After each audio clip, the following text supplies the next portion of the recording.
Ingénieur petit qui intervient avant. Hmm? Ok, ok. Bonjour, bonjour à vous tous et à vous tous, membres de la presse ici présents. Et merci d'être venus. Et je dis à nous connaître qui situation qui arrive pays. Donc, un tremblement de terre qui est situé dans la zone sud là déjà. Donc, nous avons un technicien qui est là.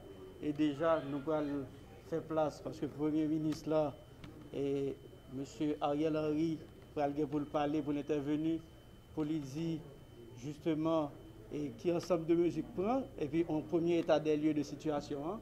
D'abord, nous avons l'ingénieur Claude Prepti qui va pour le parler pour l'aspect technique question. Merci beaucoup. Bonsoir à tout le monde. Effectivement, matin, nous avons ressenti une secousse sismique qui était différente de l'autre et que nous n'avons pas attendu du tout parce que depuis quelques années, nous avons fait surveillance sismique et nous avons chaque département qui a quantité de secousses qui a chaque mois. Et nous voyons que le département de la Grand'Anse, le département du Sud, c'est eux-mêmes qui étaient moins à risque parmi les 10 départements géographiques. Donc pour moi, c'est une surprise que lié. C'est ça qui montre nous que l'affaire de tremblement de terre, c'est un bagage qui est totalement imprévisible. Pas grand qui est capable de dire que matin, on est capable de sentir une secousse comme ça, et c'est dans une zone ça que le fait. Immédiatement après, il y a plusieurs réseaux qui baillent des magnitudes différentes. Le premier réseau a été 6.9, après ça, il 7, après il 7.2. Il y a un pile de monde qui a tendance à dire que bon, le monde, ça va pas contre ça a fait. Parce qu'il y a plusieurs magnitudes. Qui est-ce qui est vrai là-dedans? Eh bien, toute magnitude, ça est vrai. Parce que leur tremblement de terre fait dans les premières heures, il y a une première observation qui est faite et il y a une information. Ça va dépendre de qui côté que le réseau a situé par rapport à l'épicentre tremblement de terre. Là. Donc, ça fait que le tremblement de terre. Ensuite, il y a différentes façons pour calculer la magnitude. Là. Il y a plusieurs types de magnitudes. Et chaque magnitude baille une valeur différente. Donc, c'est normal pour nous avoir plusieurs valeurs. Donc, le réseau local là, il est là, pour lui-même faire synthèse là, pour dire exactement quelle magnitude que nous avons et qui intensité tremblement de terre ça. Et surtout, localisation épicentre tremblement de terre là, pour nous capable de connaître qui ville qui est beaucoup plus proche de l'épicentre là, parce que plus ville là proche de l'épicentre là, c'est plus la frapper. Et au fur et à mesure qu'on va éloigner de l'épicentre là, on va moins se frapper. D'ailleurs, nous sentons ça à Port-au-Prince. Il y a des gens au Cap haïtien qui ont ressenti ce coup-là parce qu'ils sont très loin de l'épicentre tremblement de terre. Il paraît que l'épicentre est localisé dans le département des NIP.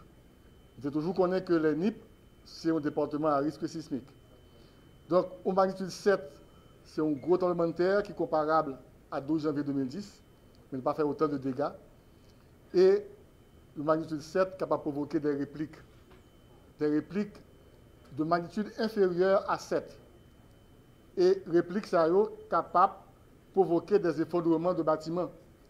Par exemple, le bâtiment qui fêlait à partir de magnitude 7, ça, il n'est pas tombé, mais plusieurs répliques capables d'achever le bâtiment.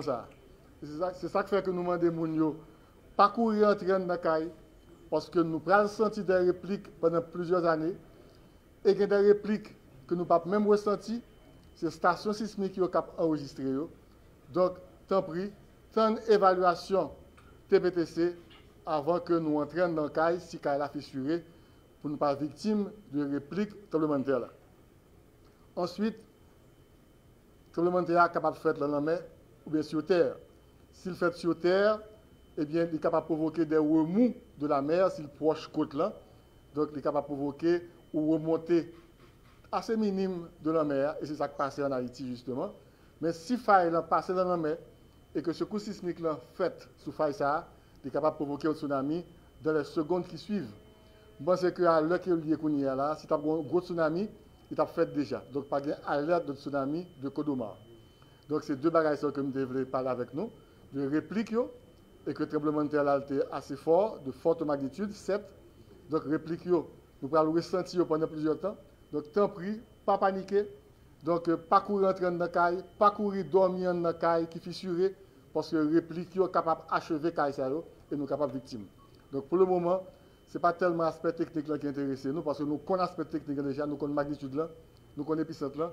C'est solidarité pour nous porter tout le monde qui est victime. Solidarité d'abord entre nous, Haïtiens. Pour que ça qui est arrivé 12 janvier 2010 ne pas arriver nous encore. Parce que nous prenons le son. Matin, je regardé le tremblement de terre qui a fait, nous courons sortir dans la rue. Moi, tout le monde court sortir dans la rue. Ça veut dire que nous commençons à prendre le son de ça qui est passé 12 janvier.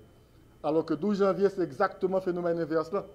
Nous étions dans la rue, nous courons en train de la caille pour aller sauver tête. Nous commençons à prendre le son. Donc il faut que nous continuions à prendre le son parce que le tremblement de terre, c'est un bagage qui est totalement imprévisible. Nous vivons dans un pays à risque sismique. Ça peut arriver à n'importe quel moment. Je viens de vous dire, c'est pareil pour nous pareil. C'est meilleure construction pour nous gagner, meilleure construction pour nous faire, meilleurs matériaux de construction pour nous gagner. Ensuite, éducation de la population pour qu'ils développent les réflexes qu'il faut, les réflexes appropriés pour qu'ils soient capables de sauver tête. Merci beaucoup. Merci, professeur Claude Prepti. Nous remercions tous les médias qui sont là, Télévision nationale qui est en direct, tout, et pour permettre à la population de connaître tout ce qui a passé. Depuis 8h30, après le tremblement de terre, là, le Premier ministre a fait appel à tout le membre du gouvernement qui était déjà là, qui a concerté ensemble pour voir qui met une réponse qui doit bailler. Et là, je dis à nous, les responsables de protection civile là, qui prennent nous premier élément de réponse. Merci à vous. Okay, merci beaucoup. Je dis bonjour, bonsoir à tout le monde de la presse qui est avec nous là. Et rapidement, ça que nous sommes capables de dire, c'est que depuis que nous recevons l'information, en fait, nous tous nous sentons tremblement de terre là. Le tremblement de terre a fait nous sentir sous presque le sud là, mais nous sentons tout dans plusieurs autres départements. Et depuis lors, nous gagnons toute une mobilisation totale qui fait dans le système national de gestion risque à désastre. Ce qui fait que, au moment où on a parlé là, le centre d'opération d'urgence nationale là, est activé. Centre d'opération d'urgence départementale pour 4 départements principaux qui concernés par tremblement de terre en parlant de Sud, NIP et Grandance, et avec Grandance justement, ils ont tout activé et justement recherche et sauvetage déjà en cours. Au moment où on a parlé là, il y a un bilan partiel que nous réussissons à établir. Nous avons parlé de un total de entre le Sud et le NIP, nous avons un total de 17 morts. Nous avons 9 personnes qui mourent au CAI et justement 3 personnes qui mourent dans NIP. Et nous avons 17 personnes qui mourent dans Grandance. Ce qui fait qu'au total, là, au moment où on a parlé, nous dénombrons malheureusement 29 fatalités jusqu'à présent. Il y a un nombre assez imposant de blessés. Nous pouvons avoir un chiffre spécifique. Mais le travail a fait justement là pour retirer les gens dans une situation difficile que je nous dis, les gens qui en bas des comptes toujours à débarrasser. Les premiers soins qui a baillé justement dans certains centres de prise en charge hospitalier, que c'est dans NIP, que c'est dans Sud, que c'est dans Grandance. Mais nous dénonçons tout que il y a un pile caille qui est endommagé, il y a un pile structure, un pile caille, un pile bâtiment qui est tombé et qui est endommagé.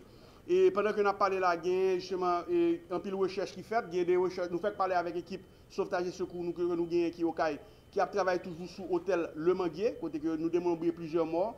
Il y a justement au niveau de la Grandance, dans la zone Jérémy, il a fait justement sortir 3 petits personnes en dedans à l'hôpital et en bas en structure. Malheureusement, il y en a deux qui décédés le temps que arrivé à l'hôpital là, mais 2 autres ont pris soin en dedans l'hôpital là.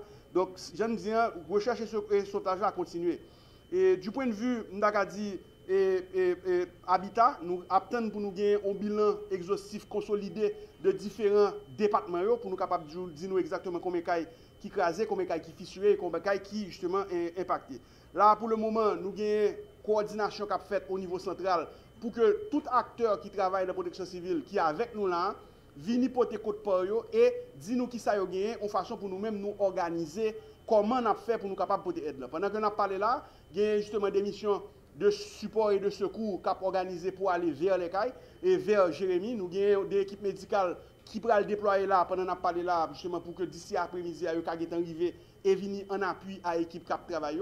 Nous avons une équipe de sauvetage et secours, la Croix-Rouge, combinée avec pompiers volontaires et haïtiens, qui pourrait monter une équipe de sauvetage et secours tout, qui pourrait aller diriger vers les cailles et vers Jérémy pour porter support. Là, nous remarquons que moi parler de cailles à Jérémy, mais il y a un paquet d'autres communes, que ce soit dans le sud, que ce soit dans le NIP, et particulièrement dans Grandance, qui atteignent et qui touchent et justement qui besoin d'aide et qui besoin de support. Donc, nous demandons à tout le monde, s'il vous plaît, arrêtez quand même, dans l'ordre de la discipline et passer par coordination que Protection Civile a fait, en façon pour nous capables de capitaliser sous ressources que nous gagnons, qui déjà pas en pile, mais on façon pour nous capitaliser sur les ressources et pour nous capable d'utiliser au meilleur et sain qui soit. Donc, si nous ne sommes pas capables de venir directement et travailler avec le niveau central de protection civile, là, nous sommes capables de faire, que ce soit dans le département que nous sommes cités là, ou bien directement dans la municipalité, donc parler avec mairie, et pour nous capables de dire, mais qui ça nous a fait, et je réitérer le message que l'ingénieur Preptis dit là, solidarité à l'ICA fait, on nous fait dans l'ordre, on nous fait dans la discipline, en façon pour nous capables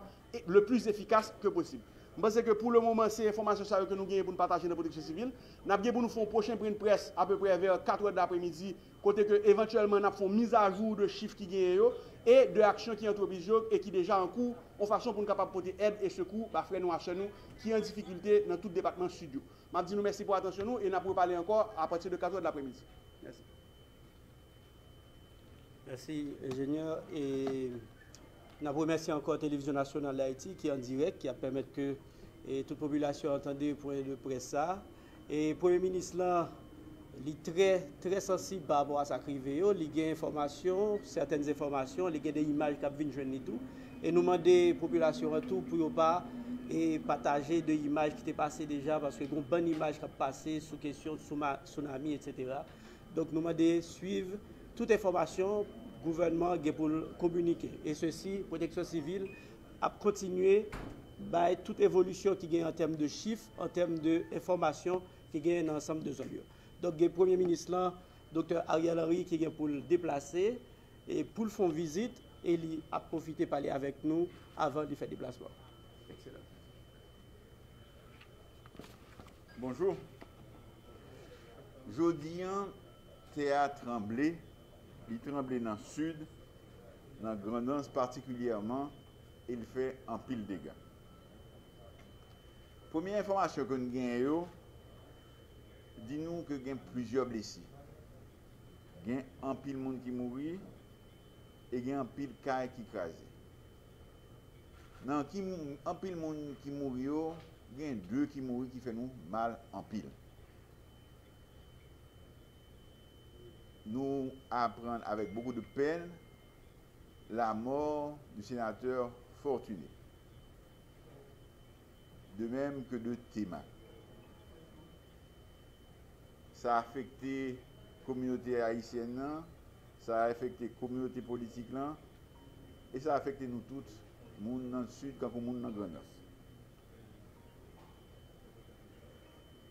Il y a un pile de monde qui jusqu'à présent en bas des combes, en particulier dans l'hôtel Le Manguier, dans l'hôtel Petit Pas, dans Trop Fraîcheur et même dans des lieux de culte.